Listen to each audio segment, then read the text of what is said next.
At first glance, this painting almost feels playful. A laughing face, a jester's costume, bright colors. A moment that seems light, maybe even humorous. But the longer you look at it, the more uncomfortable it gets. This laughter doesn't feel spontaneous. It doesn't feel warm. And it certainly doesn't feel innocent. There is something excessive about it. Something strained. As if the laughter is being pushed outward, rather than rising naturally from within.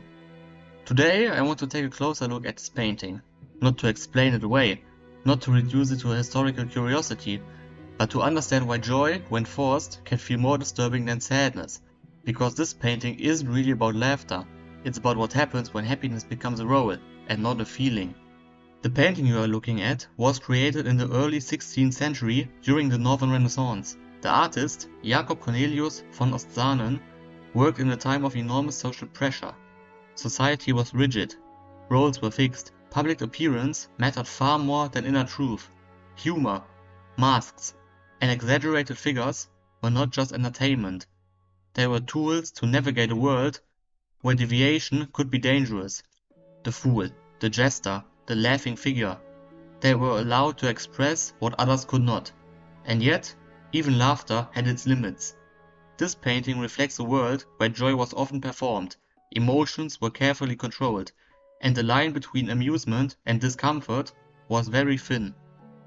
And that tension is exactly what makes this image feel so strangely modern. So let's analyze it together. The composition is simple, but extremely focused. At the center, we see a single figure dominating almost the entire frame. He wears the costume of a jester, bright, warm colors, exaggerated shapes, and a hood with animal-like ears. This outfit immediately signals humor, playfulness, and entertainment. His mouth is wide open in laughter, teeth exposed. The expression is dramatic, almost theatrical. One hand covers part of his face, as if the laughter is overwhelming him. The other hand holds a strange object, metal rings, possibly a prop, possibly something else. Behind him, slightly obscured, stands another figure, quiet, still, and watching. Nothing in the background distracts us. Everything exists to frame this single moment. And yet, despite all the visual signals of joy, the scene does not feel joyful.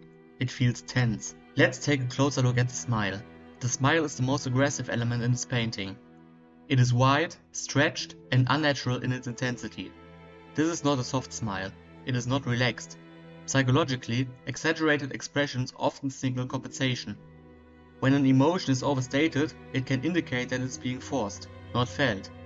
Look closely at the eyes. They do not soften. They do not crinkle naturally. They remain alert, tense, almost calculating.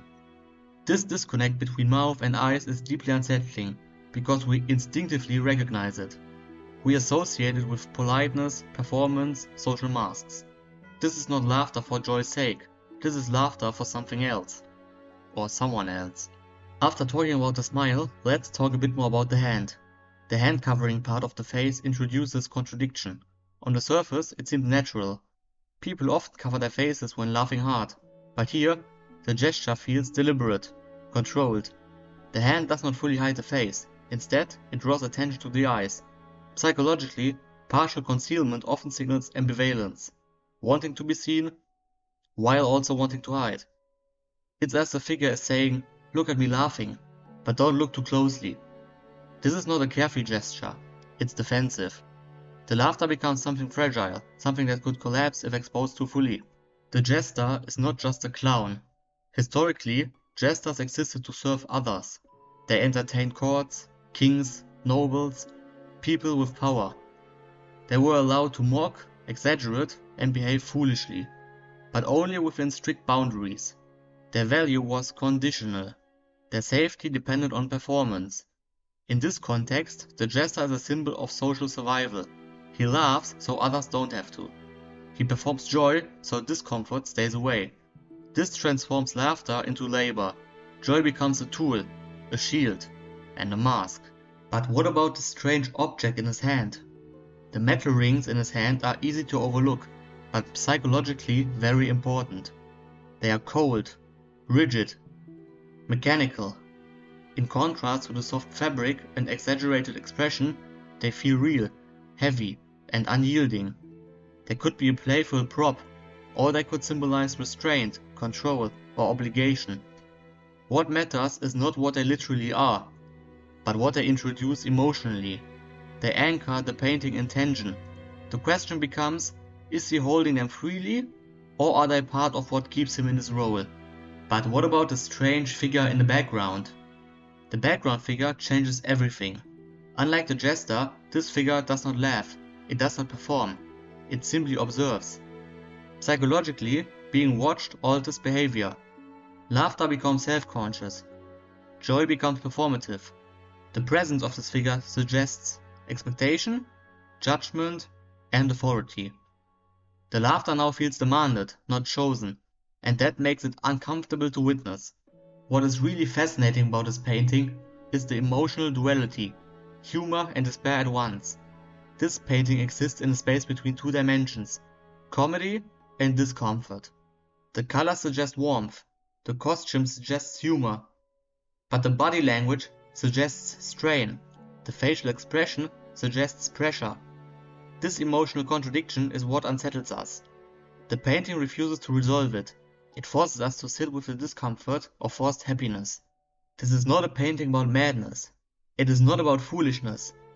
It is about emotional masking, about smiling when honesty feels dangerous, about laughter as protection. The reason this painting feels so disturbing is because it is relatable. We recognize the smile, and we've also worn it. So what is the conclusion about this painting? This painting does not ask us to laugh.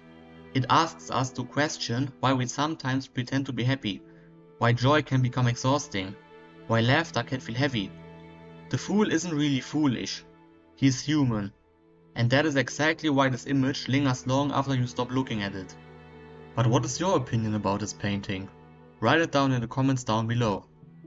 And if you are interested in more analyses of unsettling images, paintings that reveal something dark, I've also explored another work called Story Twist.